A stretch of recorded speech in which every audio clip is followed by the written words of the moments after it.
Hey everyone, it's Ryan from No Credentials Required to talk to you about one of our newest partners at Belly Up Sports, SeatGeek. Yeah, live sports is great on television, but the feeling of being at the arena is a priceless experience. That's why our friends at SeatGeek are there to help you find the best tickets at the best prices. Not only can you get tickets to sporting events, we can also get tickets to concerts, comedy shows, musicals, and more. Search for your desired event now at SeatGeek.com, enter promo code BellyUpSports at checkout, and you save $20 off your first purchase. SeatGeek. Life's an event. We have the tickets. I think at this point, Christian Pulisic has done all that he can to make himself look like an asshole. I'm just going to say that wholeheartedly. This guy looks like a prick. And the reason why I say that is because this was, in many U.S. soccer fans' eyes, like our best player, which in reality he is. He is the best player in the U.S. And I think that a lot of the things that has happened is massively the fault of U.S. soccer fans. You know, we jumped the gun, right? A lot of U.S. soccer fans just jumped the gun trying to call this the golden generation. And in reality, we've never had a generation period. We've had groups of guys that have just somehow found ways to win games. Not great. Okay. Surprise people. Sure. But to be a golden generation, it would mean that your team has been doing things right for years. Prime example, if you think of England, their golden generation, which was I believe David Beckham, David Beckham, Lampard, Gerrard. You know, I'm not gonna list all the names, but that golden generation, right? That England has had good teams. It wasn't like but they never had a group of players of that caliber, right, all together. And I'm sure there's going to be many more golden generations when it comes to England, just because of their structure, right, how they properly train in football. Belgium, they have recently had their golden generation, right? When you look at Romelu Lukaku, Eden Hazard, Kevin De Bruyne, Thibaut Courtois, Vincent Kompany, that golden generation of players. It's one of those once in a lifetime kind of group of players that maybe is never going to be replicated. And that's kind of the problem with the term golden generation when you're referring to the US. You're basically saying that we're never going to have a group of players of this caliber ever again. And in all actuality, it's going to be it's a huge, massive lie. I think the US are trying to do things the right way. I think I talked about this plenty of times to the point of ad nauseum, but the reality is just this isn't the golden generation. The golden generation is probably codependent on how this World Cup pans out for the U.S. But okay, that's enough of the U.S. talk part. But obviously Christian Pulisic, he after just the context does matter with the U.S. soccer, so I'm going to just kind of hit the bullet points. Obviously, got embarrassed in Copa America, got grouped. They finally fire Greg Berhalter. They hire Mauricio Pochettino, who is supposed to be the solution to U.S. soccer. He's going to fix U.S. soccer, at least that's what we're hoping. In reality, he's probably just here to make his resume look good. If he's able to get the U.S. out of the group stages and maybe even past the first round of 16, past the round of 16, able to use that to his resume. So whenever he gets his next club job, he's got that on his resume, which I mean could happen. Or maybe he could be the U.S. soccer coach for the rest of his life. I don't really know, but I'm begging more on the latter, on the other more than this one about him keeping the job. But he comes in, he's here to give mentality, provide a mentality, give these guys kind of that competitiveness that you're supposed to have, like the rest of the world does. And honestly, the performances haven't been great. Hasn't been remotely great. I mean, besides the Jamaica performance and Camp Cupcake, which you could take that with a grain of salt, but beating Jamaica, which you're supposed to, but at the same time, it wasn't that great of a win to begin with. And then you go into the Nations League. Once again, take that with a grain of salt, however you will. But for the U.S., these are competitive matches. And I mean, the likes of Panama, Canada, and Mexico, those are right now your competition. Those are the teams that are right now they're doing well in CONCACAF. So you got to beat them to be on top of CONCACAF. Pretty straightforward, right? You lose to Panama in a last-minute winner, which, I mean, one, give props to Panama. They competed, but you lose to Panama, then you lose again to Canada. That Nations League became essentially a disaster. It was the first time the U.S. didn't win the Nations League, which obviously, frankly, I don't care. Like, the things I care about is how do you perform. I will like to see results correlate as well, but the big issue was they just didn't play well. They didn't look great. You should be able to have a majority of possession against Panama, and you should be able to finish in your opportunities against Panama, but they didn't. Mexico did, though. That's why they won the Nations League. You go against Canada. You scored one goal, but then got completely embarrassed after that, and it's just that's what happened. So, being that was a terrible, terrible Nations League performance for the U.S., which Christian Pulisic was very much a part of it. They know they need to do better. All eyes pointed into Gold Cup. Now, let me just point this out. Yes, Gold Cup isn't the biggest tournament when it comes to international football. Obviously, World Cup, Euro, Copa America is usually the ones that get more looks, more recognition. I mean, I'm sure people will even put African Cup of Nations in front of the U.S. I don't know about Asian Cup. Maybe that could be like a good even tie. Once again, I'm just not familiar with how their tournament won because it's usually pretty early in the morning when their tournament is being played. But I think CONCACAF obviously is not the most well-looked confederation. Obviously, it's a lot of just teams that just don't have the essential resources like most of the top teams in Europe, most of the top nations in Europe, and even you can probably make a valid argument for like CONMEBOL, just because like CONMEBOL also deals with like financial issues with their national team, resource issues with their national team, but they still put out a pretty good product out on the field. Playing that similar style, just maybe not as pretty. Physical, yes. Gritty, yes. Beautiful, that can be subjective. But at the end of the day, that's your region. You play in your region. You can't really pick your regions. Australia, but for the U.S., like this is your region. You gotta win your region if you want to go into World Cups. Unless you're hosting it, unless you're going to World Cup, you want to qualify for World Cups. You want to win competitions. This is your region. This is where you play. Mexico has no issue about competing in CONCACAF.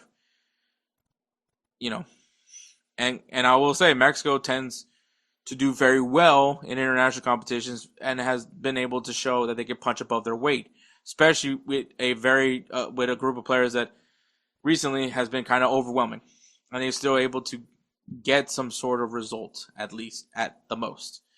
But yeah, so this U.S. team, when you look at the Gold Cup, maybe if the Nations League would have ended in a different way, maybe we're not looking at the Gold Cup as we have to care about this. But it was the feeling that we had to care about this. Now, Christian Pulisic chose not to participate in the Gold Cup, which then led to, well, there were some players that were excused. Obviously, Timothy Weah, Claudio Reyna, Gio Reyna, Weston McKennie, any of the guys that were in Club World Cup were essentially kind of excused because they were competing in the Club World Cup. Their clubs weren't going to let them go play in the Gold Cup. And Christian Pulisic wasn't in the Club World Cup, but at least for a lot of people, the conception, the context was he was dealing with an injury, and he wanted to recover after playing a long season, which is totally fine. I get wanting him to rest But the thing that didn't sit well with me with Christian Pulisic was when he did receive criticism. And obviously once again this criticism all comes from just what happened with the Nations League. But still, criticism was given. And for some reason, Christian Pulisic and his dad, for some weird reason, felt the need to explain themselves. To defend themselves from the people that have mics and decide to speak their opinions. And so, in that interview, he said, well, I wanted to play in the friendly. So if you guys don't recall or don't care, the U.S. had 2 friendlies before the Gold Cup. It was going to be against Switzerland and against Turkey, or apparently it's Turkey A. And he basically said, I want to play the friendlies. I just don't want to play in the Gold Cup. And so when he said that, the thing that didn't, because then Christian Pulisic then said, well, they told me that they were hoping that the roster that's going to be in those friendlies is going to be the roster for the Gold Cup. And so, and I respected that. I respected that decision. Obviously, that was a load of crap because a lot of players then ended up leaving the camp to go, to rest while the rest played in the Gold Cup. So that was literally a crock of shit. But which to each his own. I think U.S. Soccer also didn't handle this fairly well either. But anyways, fast forward. Obviously USA loses to Mexico in the final, which I will say, contextually, pretty good performance for that U.S. team. A U.S. team that didn't have their guys per se, right? This wasn't, and I don't want to use the whole A team, B team crap. Yes, I get it. Mexico's been overwhelming, but still, you were able to put in a subpar U.S. team, and they were able to go far. And it was mainly because these guys bought into what Pochettino was selling. They bought in. You had the cool. Well, I'm not gonna say cute, but that moment where you could see the players crying in the locker room, and Pochettino, you could see him. You're hearing him cry. You're seeing him cry, and you're starting to realize that Pochettino does in fact care about this team. He wants this team to be good, and to see them crying, and it's not a sign of weakness. It shows that you care. You battled it out. You grinded it out throughout a whole tournament. You made it to the final, and you couldn't win it. You should be crying at a final. Whether you win or lose, you should be crying because that's what it means to you. It means the world to you to showcase what your country going to do. So yes, it's fine to cry on it. It shows that you give a crap. And to see all those players, taking it in the chin, like, hey, this sucks. I don't want to be in the final and lose. I don't want to be the final wearing a silver medal. I want to win the medal. I want the gold medal. I want to lift the trophy. And that's what they showed. So I commend that U.S. team. I didn't have high expectations. I predicted Mexico to win. Which they did. But I will say that U.S. team did perform well. Diego Luna performed well, not in the final. But I think a lot of guys showcase that they are capable of something, and they should be considered come this summer. Now, I guess once again, because of that, you have guys like Landon Donovan sharing his opinion, comparing, using Cristiano Ronaldo as an example for the Nations League final for UEFA, him competing in that as, him carrying. It's like, look, there's things I agree with Landon Donovan, but most of the things I disagree with him. I think people saying that he's not the right guy to speak on it. No, he's very much the right guy. He played for the U.S. men's national team. The only thing I would say for Landon Donovan that needs to shut the fuck up on is usually when it requires him to throw his 2 cents about a guy needing to go to MLS. Why are you going to Europe? Go to MLS. No, stay in Europe, compete, be in a competitive setting. MLS, unfortunately, is just not that setting for any young player for development. So I disagree wholeheartedly with that notion. So Gio Reyna, hopefully I see him playing in a club in Europe. I do not want to see him in LAFC or anywhere else in MLS kit. But I mean, like I said, Landon Donovan spoke his piece. You had other guys speak his piece. I've said my things about Christian Pulisic. At the end of the day, I get that he needs rest. I get that he's played a long season, but there's also guys that have played long seasons as well that are still also competing. At the end of the day, like, a chance to wear your country's kit is still, it means something to most guys. You know, for Messi to wear the Argentina kit means the world to him. For Cristiano Ronaldo to wear the Portugal kit, it means the world to him. For Mbappe, for any international player, especially top international players, Lamine Yamal, it means something to them. You can see that when they're doing the national anthem and they're singing their hearts out for their country's national anthem. I'm not going to go more further into that one because I can go into a very long rant about that. But so, if you guys don't know, Christian Pulisic has a docu-series, which I think is completely and utterly the dumbest fucking thing he's ever done. Because it's okay. So in the episode, I didn't watch it. I only watched like the first episode of Pulisic because after that I was like, I don't want to watch this crap. In I guess the new episode, because they take forever to get put in new episodes, by the way. In the newest episode, I guess they're talking about the criticism that he received, and they had Tim Weah, my adopted son, also in this episode, and basically started talking about media heads critiquing, obviously, Landon Donovan, anybody that has critiqued the U.S. men's national team, specifically Christian Pulisic, and the guys from what the quote-unquote golden generation of U.S. soccer, and basically saying that, you know, you had Tim Weah calling them evil, which was fucking moronic. You had Christian Pulisic, you know, look, people are going to talk. Like, the reason you're in your position, you're the best player in the U.S. soccer's history as of right now. I don't think anybody's going to take that away. Right now, yes, you're better than Landon Donovan. I would also argue better than Clint Dempsey. Just from where you are right now as a player. They are not, they maybe, I mean, I don't know where you are in the U.S. goal tally so far, but I'm sure you're going to pass them up eventually.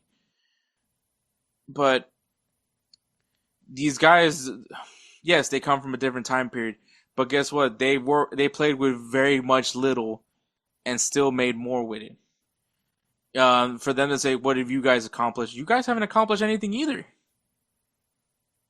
They've won gold cups just like you won gold cups. What are you going to flaunt? The Nations League?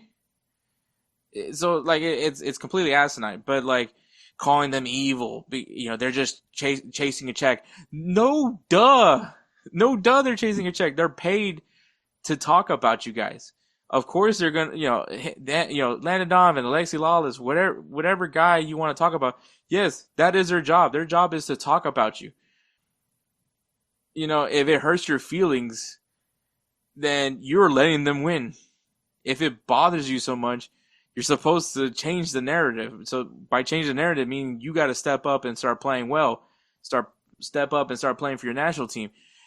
But instead, you go the opposite route. Now you sound bratty. You sound like you're whining. You know, like, this is not what you want to do. You already shot yourself in the foot when you pulled that whole thing about, I actually wanted to play in the friendlies. But I didn't want to play in the Gold Cup. I didn't like that. Personally, I didn't like it. I thought, oh, so you want to play against the European team, the European nations, but you don't want to play against Guatemala. And once again, I know the whole, whatever their excuse was as to why they didn't have Christian Pulisic play. I believe it was a total crock of crap. Trust me, I agree. But at the same time, like, Christian, and then on top of that, you have your dad. Why do people not like LeVar Ball? Because he says dumb things and it hurts your brand. Because it's not LeVar Ball speaking for LeVar Ball. It's LeVar Ball speaking for Lonzo. LeVar Ball speaking for Melo. LeVar Ball speaking for Jello. You know, it's LeVar Ball, saying that his sons can have the Lakers. If all his sons play on the Lakers, they're going to win championship. Like, that hurts their brand. So when you have your dad, I believe his name is Mark Pulisic, when you have your dad trying to talk crap, you want to talk about not accomplishing anything? Your dad hasn't accomplished anything. And I can say that as a guy that hasn't accomplished anything. So, like, it's ridiculous. Like you're what you're doing is you're just digging a hole and you're just digging it a hole deeper. You're hurting yourself when you do these things.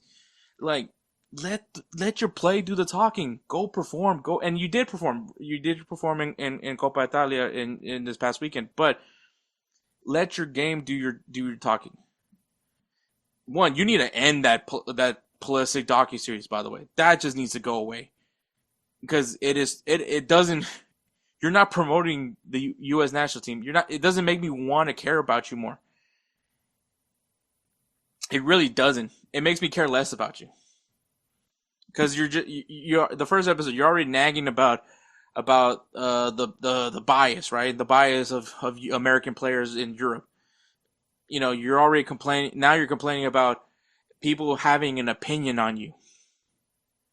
That is legitimately their job. Their job is to talk out of their ass and say what they think you're doing. Think what you're thinking. In reality, they don't know what you're thinking. They don't know you like that. They don't talk to you.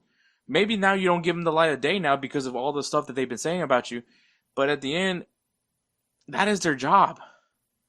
Your job is to flip that narrative, and then, because that's what they're going to do. Once you start performing, once you start winning, we're saying a lot for the U.S., but once you start competing, they're going to start, oh yeah, Christian Pulisic is the guy. He's the man. He's, all these things. He's this, that, and the third. Like, that's when the positive things come out, is when you put in the work. All you had to do was just not talk. You didn't have to defend yourself. Why do you need the fact that you felt the need to defend yourself? You owe nothing to anybody. I didn't need an explanation. When they said Christian Pulisic needed to recover, I was like, all right, he's dealing with some injuries. You know what? Props to him. He was playing hurt, and he still gave out a pretty good season for himself. Fairly healthy season last year. So I was like, good for him. Let him rest, let him be strong come next season, and then he goes out and, hopefully does something well in the 2026 World Cup. But no, you had to talk. And that's where we're here. But who is that guy?